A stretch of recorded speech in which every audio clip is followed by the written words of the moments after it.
Shalom Aleichem, Kahal Kadosh Venichbad.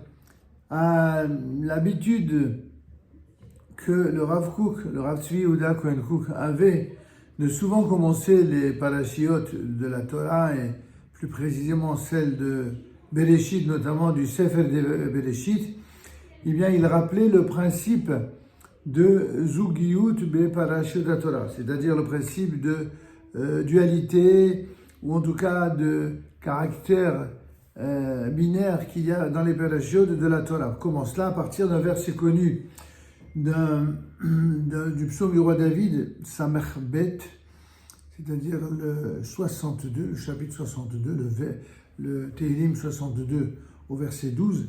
Ahat diber Elohim, shetaim zu shamati ki oz l'Elohim. On peut poursuivre d'ailleurs le verset d'après.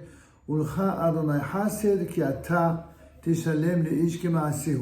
Ce qui signifie, une fois Dieu l'a annoncé, sous-entendu lorsque Akadosh Baruch Hu a prononcé une parole, cela fait référence notamment à chacune des 10 paroles qui ont été énoncées lors de Matan Torah.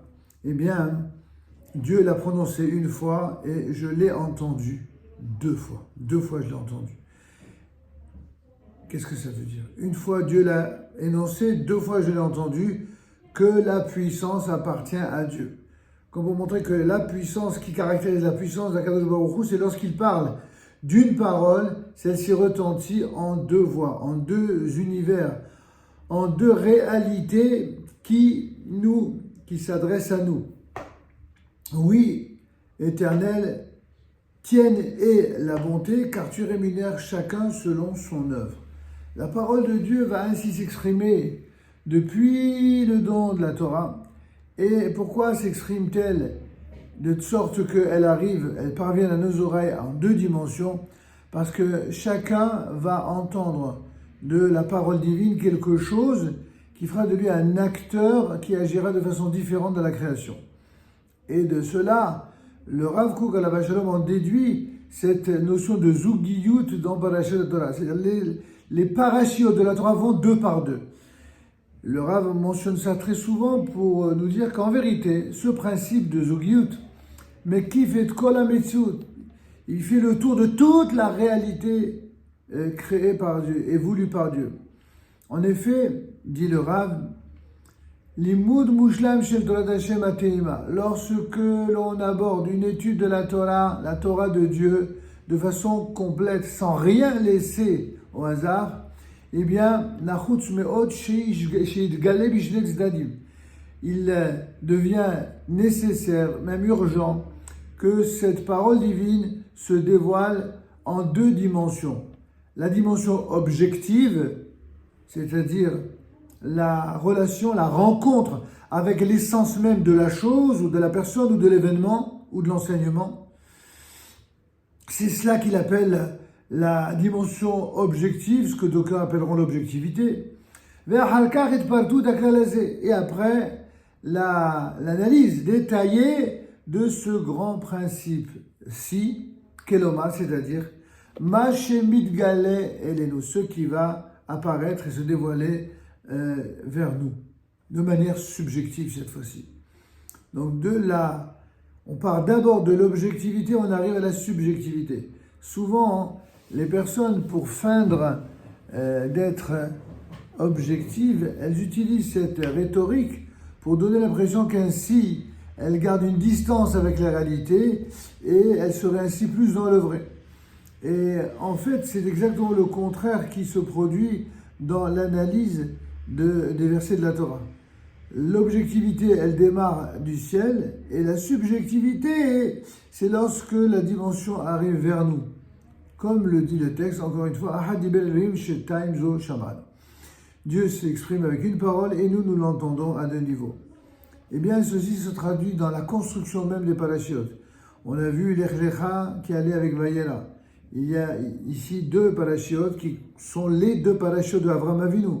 Mais après, il y a Hayesara Toledot, la parasha de la semaine dernière et cette semaine. Ce sont 2 parashiot qui sont celles qui vont caractériser le message, la vie et l'exemplarité de Yitzhak Avinu. On a dit très souvent que Abraham, s'il incarne la bonté à plusieurs dimensions, eh bien Yitzhak, c'est celui qui va incarner la rigueur, la puissance, également à deux dimensions.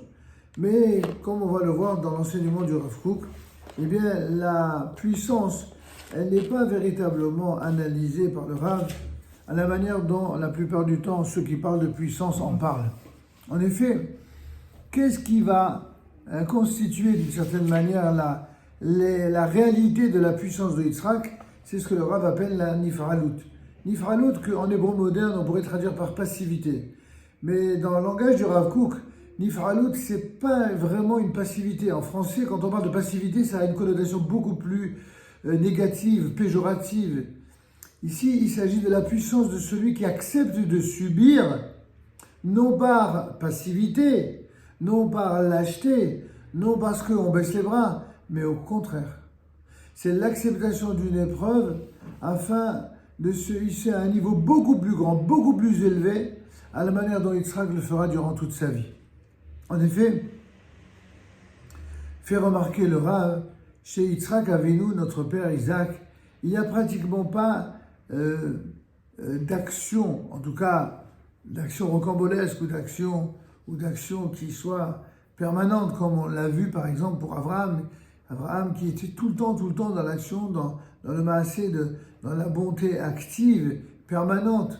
Vayal aussi gratam. Il court au devant des anges, Abraham. Il court tout le temps, il court vers la mitzvah. Il sera quant à lui, eh bien, il y a bien deux exemples ou deux contre-exemples où effectivement il est quand même actif. Quand il sera dit, va Isra Yitzhak, que Yitzhak va ensemencer, ou alors va Yahpor el Be'erot Hamayim, ou alors il va creuser des puits d'eau.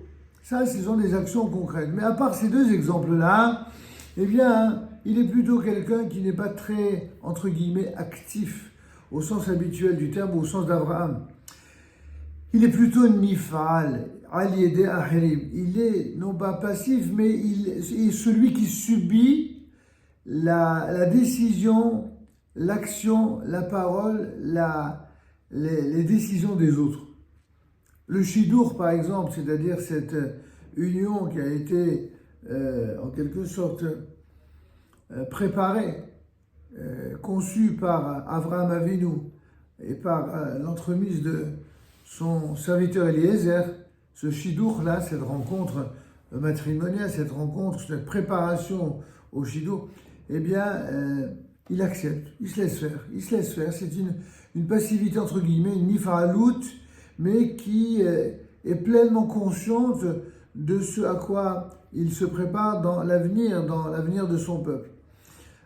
Mais également les brachot ainsi que la hakeda, les bénédictions, là aussi, c'est Rivka qui va, entre guillemets, je ne dirais pas manigancer parce que le mot ne serait pas très courtois, mais elle va imaginer, elle va organiser, n'est-ce pas, la subtilisation de la bénédiction, celle qui est d'ailleurs souvent décrite de manière erronée et mal comprise par ceux qui ont vu dans cette bénédiction quelque chose qui a été justement subtilisé, voire volé, alors qu'on verra que c'est exactement le contraire.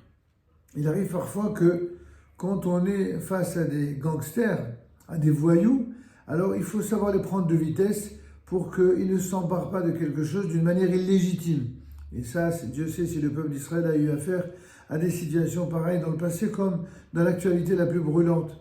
Tout ce qui est acquis de façon illégitime chez nos ennemis, eh bien pour eux, c'est un acquis définitif. Il va falloir la patience de Yitzhak Avinu, son exemplarité pour comprendre que des fois, il faut subir des épreuves, des injustices phénoménales, au plan individuel comme au plan de la nation tout entière, pour finalement revenir en place, revenir au devant de l'histoire.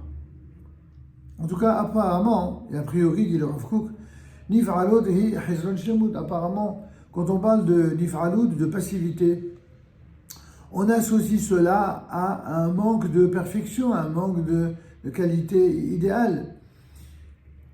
Mais en vérité, précise le Rav, Taloui mima adam nifal. Tout ceci dépend de quoi un homme, eh bien, il est forgé dans sa capacité de subir.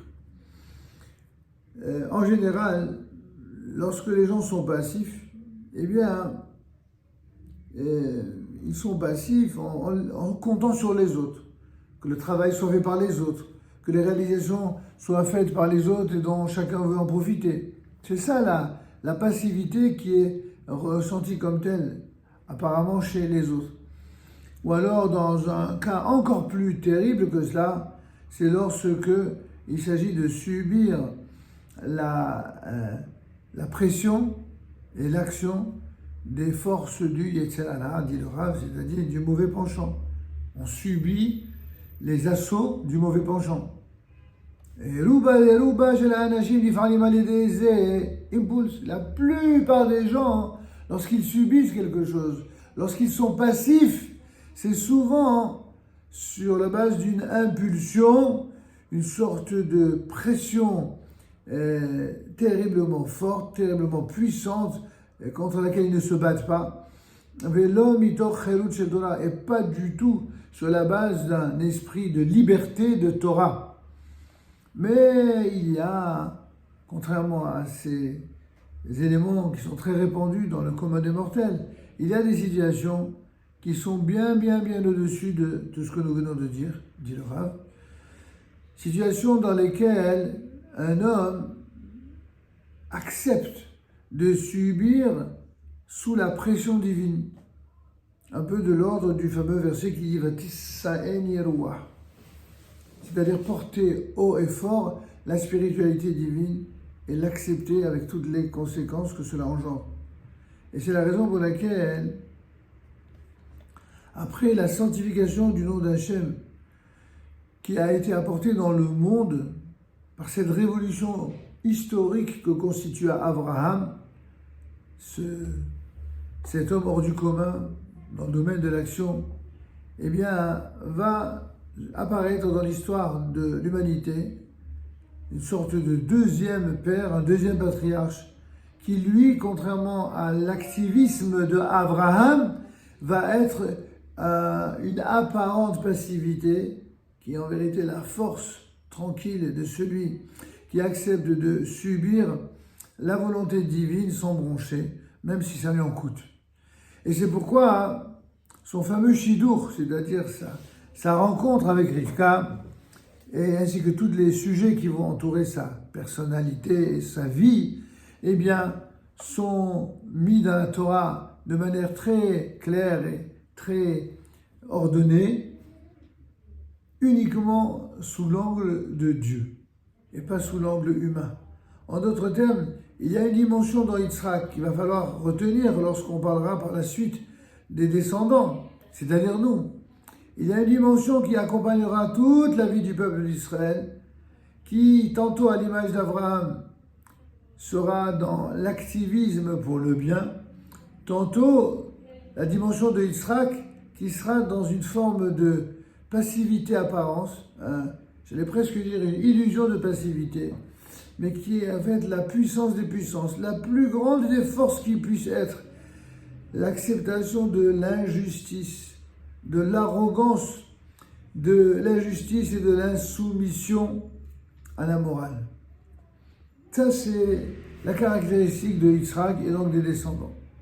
Dans la paracha de Hayesara, on a été à la rencontre de l'homme Yitzhak, de ce qu'il représentait, mais également en tant que celui qui était le continuateur, le perpétuateur des vertus d'Abraham. Comme il est dit, lorsque Abraham s'adresse à Eliezer, il lui dira Ota ochata, Ota ochata le'abdecha Yitzhak b'gmilut chesed shela. C'est ainsi que tu auras la preuve, que tu auras le signe de ce que tu as trouvé la femme qui convient pour Yitzhak, c'est-à-dire cette femme, il s'agissait de Rivka, si elle t'amène, n'est-ce pas, elle te propose à boire pour les chameaux, si une femme, elle vient vers toi pour faire du bien, alors qu'elle n'a aucune obligation, juste parce que par amour du chesed, alors ça, c'est le signe que c'est celle qu'il faudra. Quand une femme, elle épouse un homme de caractère et d'une grande puissance, comme l'était Yitzhak, elle doit être une femme exceptionnellement bonne dans le sens de la bonté, parce que pour compléter, pour que chacun complète l'autre, là où il y a un caractère très fort chez l'homme, alors la femme doit être d'une bonté absolument hors du commun et également d'une bienveillance. Bemidot, Ashayachot, Letivam chez l'Israël, Rahmanim. Et on voit que chacune de ces vertus, cette vertu de la bonté d'Abraham et de la force de Yitzhak, on va la retrouver chez les Imahot également, c'est-à-dire chez les matriarches, puisque chacun des enfants d'Israël vont être ataviquement nourris des midot, des qualités, n'est-ce pas, aussi bien des patriarches que des matriarches. Et ces qualités vont se traduire par ce que l'on appelle dans le Talmud Rahmanim, Baishanim, Vegomle, Chassadim. En effet, dans la Gemara de Yibamot, à la page Aïn Tet Amud Aleph, c'est-à-dire 79, le premier folio, il est dit là-bas que ce qui caractérise les enfants, les descendants de Abraham, Isaac et Yaakov, ils sont Rahmanim, c'est-à-dire ils sont compatissants. Ils sont Baishanim, ils ont de la retenue, ils ont de la retenue, ils sont très réservés. Les Gomlech Hasadim, et ils accomplissent des actes de bonté. Il n'y a que au peuple d'Israël qu'il est demandé, même quand il est dans la guerre, pour recontextualiser ce que nous disons ici par rapport aux événements d'aujourd'hui que traverse le peuple d'Israël, il n'y a qu'au peuple d'Israël à qui on ose dire, avec vraiment un aplomb incroyable, de demander, lorsqu'il fait la guerre et qu'il amène une sanction aux ennemis cruels qui se sont abattus contre leur population, eh bien on leur demande d'être compatissants. Pourquoi on demande ça aux Juifs? Parce que seuls les Juifs, seul Israël est capable d'être compatissant. Seul Israël est capable de risquer jusqu'à la vie de ses propres soldats pour prouver au monde qu'ils sont véritablement compatissants. Et quand est-ce qu'ils donnent cette preuve-là en étant compatissants à l'égard des civils? C'est justement lorsque on vient en réaction à des choses innommables, à des monstruosités qui ont été faites par une partie de ces mêmes civils, puisque personne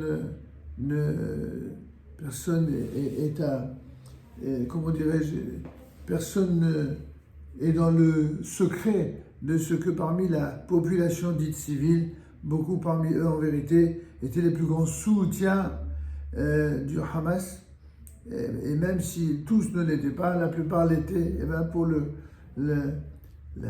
quelques très rarissimes cas qui peut-être effectivement n'étaient pas là où dans d'autres guerres et dans d'autres peuples, on considérerait que ce sont les victimes collatérales et malheureuses, mais inévitables d'une guerre. Eh bien pour Israël, il faut qu'on lui impose à lui, tout simplement pour rappeler qu'il joue le jeu justement pour montrer au monde qu'effectivement, nous n'aimons pas, dans le peuple d'Israël, recourir au sang et au meurtre comme eux l'ont fait. Mais pourtant, ceux qui nous donnent des leçons de morale, c'est eux qui ont soutenu pendant des décennies ces assassins. Alors, à l'inverse, ceux qui descendent d'Abraham, Isaac et Yaakov, non seulement ils sont rahmanim, c'est-à-dire compatissants, non seulement ils ont de la retenue, ils sont éduqués, mais également ils font du bien. Et tout ce qu'on a vu pendant cette guerre, comme toutes les précédentes, eh bien c'est retrouvé justement, et c'est s'il y a de quoi nous faire pleurer, c'est plutôt ça. C'est qu'il a fallu une fois et de plus qu'il y ait une guerre pour que la réalité des qualités essentielles du peuple d'Israël se retrouve en œuvre.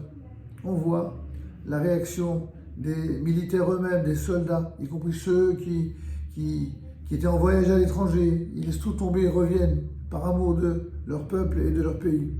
Et les autres qui viennent les soutenir d'un point de vue bien sûr affectif, mais également d'un point de vue matériel. Et il y a également ceux qui sont toujours prêts à faire du bien, ceux-là même qui se disputaient pour des bêtises idéologiques, tout d'un coup, tout disparaît. Il n'y a plus, à part malheureusement, quelques incurables, il y en aura toujours quelques-uns, mais à part quelques incurables, plus personne n'ose encore parler de droite et de gauche, de religieux, de non-religieux, et tout le monde est tout simplement, non pas réduit, mais réanobli à son expression la plus réelle, la plus profonde, celle justement qui, lorsqu'on accepte le sort qui provient de la pression divine des événements, eh bien, amène le meilleur de chacun d'entre nous. Comme il est dit dans la Haggadah de Pessah, plus nos ennemis nous opprimaient et plus nous devenions puissants et forts. C'est exactement ce qui se passe. Les choses abominables qui se sont produites, que beaucoup ont décrit comme étant aussi terribles, si ce n'est plus terrible parfois, que les horreurs de la guerre pendant la Shoah, eh bien, voilà que le peuple d'Israël se relèvera une fois de plus et sera plus fort que jamais contre ses ennemis, et surtout plus que jamais. Il prouvera au monde que les combats qu'il mène, c'est pas que pour lui, c'est vraiment pour le salut et pour la bénédiction et la protection de l'humanité tout entière, à l'image, encore une fois, de Yitzhak, qui a subi toute son existence et qui, grâce à ce qu'il a subi, a pu engendrer Yaakov. Avraham Yitzhak, c'est non seulement l'association du Chesed et de la Gvura, c'est-à-dire de la bonté et de la puissance, mais c'est surtout pour savoir à quoi ça sert. À quoi ça sert la bonté et la puissance ensemble? C'est justement la vérité. La vérité, ce ne sera jamais l'expression d'un désir profond et sincère politique de la droite ou de la gauche. Si on devait synthétiser et schématiser plutôt, pour ne pas dire caricaturer, que la gauche serait, en tout cas c'est ce qu'elle prétend, n'est-ce pas, porteuse de valeurs de bonté, d'humanisme, qui représenterait la gauche, et la droite qui serait en quelque sorte porteuse de force, d'indépendance, de puissance, de rigueur, eh bien, la Torah vient nous dire avec Yaakov, le troisième, donc le patriarche de la paracha qui viendra juste après, Yaakov, Israël, Yaakov qui va incarner toute la suite du peuple d'Israël. Israël ne survivra à toutes les épreuves de sa vie et de la nation telle que celle-ci a vécu ces épreuves, eh bien, qu'en ayant cette capacité à prendre sur elle à la fois la générosité d'Abraham et la rigueur d'Israël. En termes politiques, ça veut dire qu'il faut prendre ce qu'il y a de meilleur à gauche et à droite, et non pas pour arriver à la conclusion stupide que certains ont prise, c'est-à-dire de faire ni gauche ni droite, non. C'est de prendre ce qu'il y a de juste et de bien à gauche comme à droite, et qu'une fois qu'on a bien fait une recherche beaucoup plus sérieuse et approfondie de ce qu'est le bien et le mal, de ce qui est le vrai et le faux, de ce qui est moral et ce qui ne l'est pas, alors on peut arriver à se hisser au niveau des exigences de Yaakov. Et quand on fait cela parmi les nations, alors on ne peut être qu'avec Yaakov, on ne peut être qu'avec Israël, on ne peut que le soutenir, parce que soutenir Israël, hormis le fait qu'on reçoit ainsi la bénédiction divine, eh bien, c'est une bénédiction qui rejaillit en bénédiction sur tous les peuples de la terre. C'est ce que Dieu avait déjà dit à Abraham. Abraham Goïm. Shabbat, shalom et voilà.